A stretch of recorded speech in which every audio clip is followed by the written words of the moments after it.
Nearly one-third of lottery winners eventually declare bankruptcy, not people who stayed poor, not people who never had money, people who won millions and then systematically destroyed their own financial lives within a handful of years.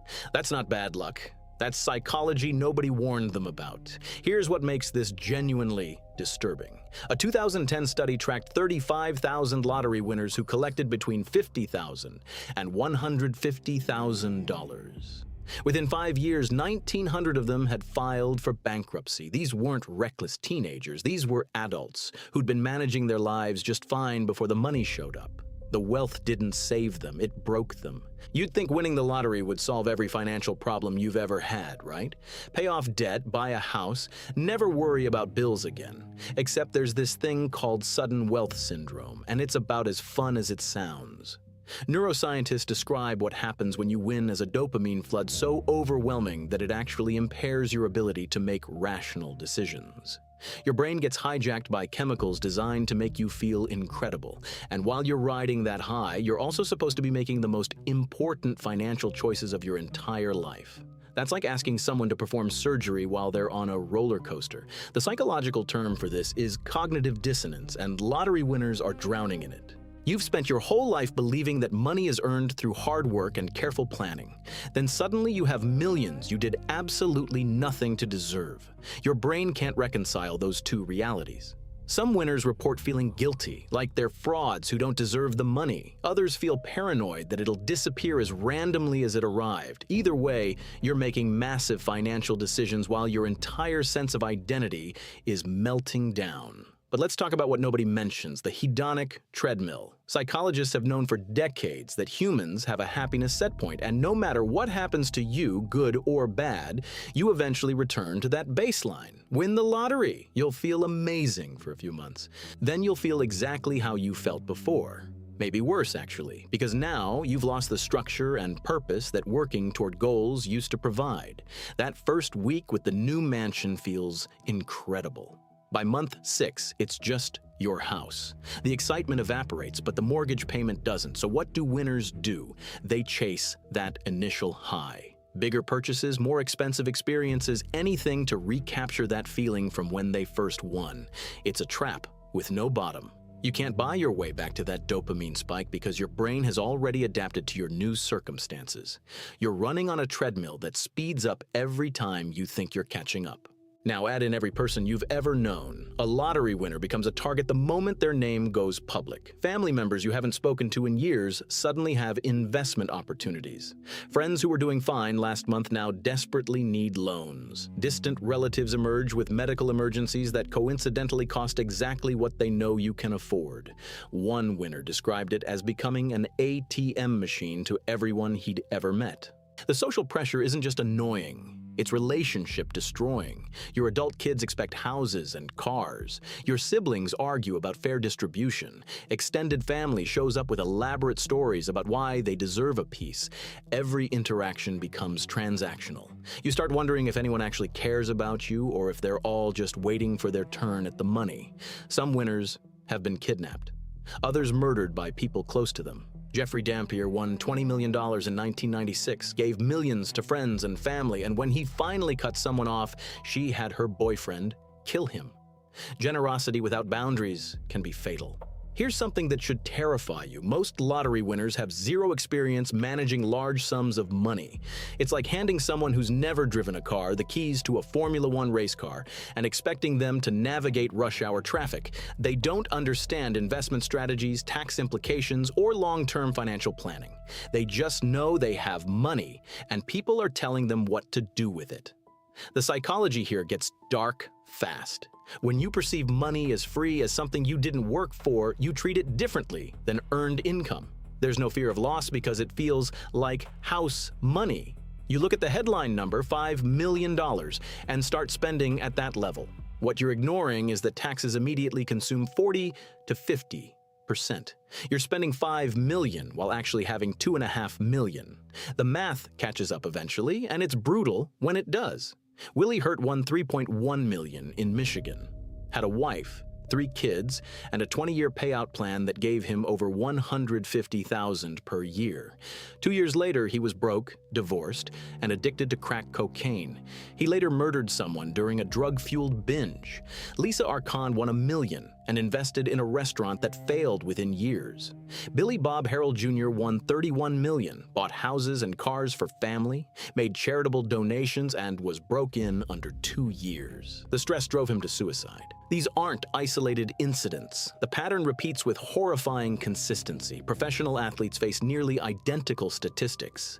78% of former NFL players encounter financial stress or bankruptcy within 2 years of retirement. 60% of NBA players are broke within 5 years. These are people who earn their money through extraordinary skill and discipline, yet they fail at nearly the same rates as lottery winners.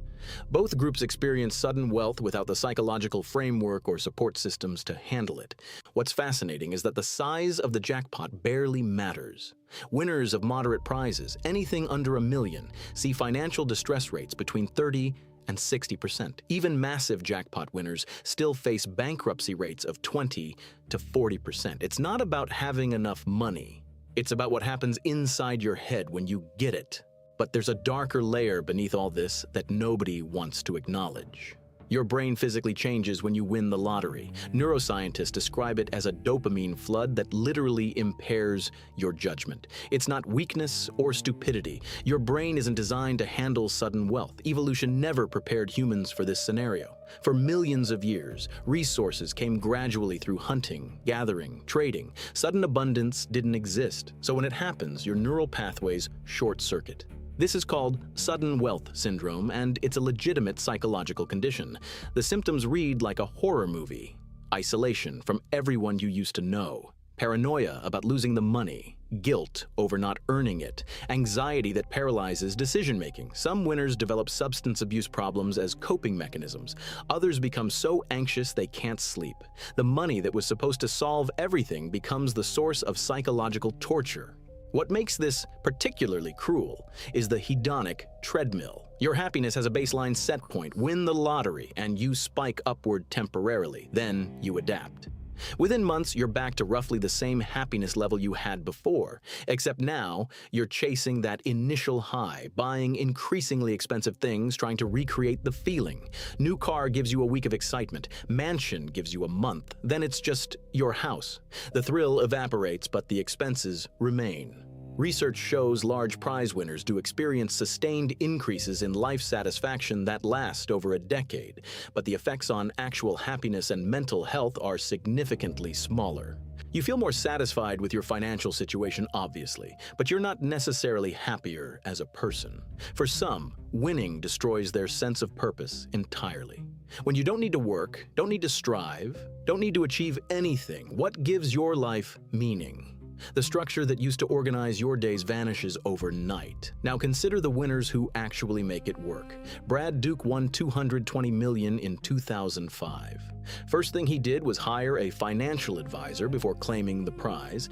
He invested in low-risk index funds, real estate, and maintained a modest lifestyle. Years later, his money is still growing. The difference between him and the suicide cases isn't luck. It's what happened in the first 72 hours after winning. Research shows that less than 12% of lottery winners quit their jobs. 62% make no changes to their work life at all. The ones who maintain employment, who keep their routines and social connections, are the ones who survive psychologically. Work isn't just about money. It's about identity, purpose, community. Strip that away suddenly, and you're left floating in a void with nothing but money to fill it. Winners who take lump sums tend to save and invest more than those who take installments. Sounds backwards, right? You'd think monthly payments would prevent overspending, but the psychology flips. A massive lump sum feels serious and finite. You treat it carefully. Monthly installments feel like income, like something renewable, so you spend them more carelessly. The domesticated monthly check gets blown faster than the wild lump sum. Every expert says the same thing. Before you claim the prize, before you tell anyone, before you do anything, hire a certified financial planner, get a CPA, get an attorney, form a team who will tell you what you need to hear instead of what you want to hear. Choose installments if the option exists. Stay anonymous if your state allows it. Don't quit your job immediately. These aren't suggestions. They're the difference between keeping your wealth and losing everything within 5 years. The most common mistake advisors see is excessive generosity. Winners want to help everyone. The impulse comes from a good place, but it's financially suicidal. You can't save everyone. You can't fix everyone's problems. The moment you start, you create expectations that never end. Each gift generates resentment about why it wasn't more. Each person you help tells 3 others who now expect their turn. You're not being generous. You're creating a system that will drain you dry while destroying your relationships in the process. What's truly disturbing is that knowing all this probably wouldn't save you. If you won tomorrow, you'd likely make the same mistakes despite everything you just learned. Because sudden wealth syndrome isn't intellectual. It's neurological. Your brain floods with chemicals that override rational thinking. You feel invincible, generous, capable of anything. By the time clarity returns, the damage is done. The real tragedy isn't that lottery winners go broke, it's that the money reveals something uncomfortable about human psychology. We're not wired for abundance. We're wired for scarcity, competition, struggle. Give someone everything they think they want and watch their life collapse. Not because they're bad people, because our brains can't process it. The evolutionary machinery that kept us alive for millions of years becomes our enemy the moment resources stop being scarce. So the next time you buy a ticket and fantasize about winning, remember this: you're not fantasizing about wealth. You're fantasizing about a psychological experiment that has a 78% failure rate among people who earned their money and a 20 to 40% bankruptcy rate even among massive jackpot winners. The odds of the lottery destroying your life are significantly higher than the odds of it improving it. The smartest thing most people could do if they won would be to hire professionals before claiming it, take installments, tell absolutely no one, and keep going to work like nothing happened. But almost nobody does that, because the human brain, when flooded with sudden wealth, stops being rational and starts being self-destructive.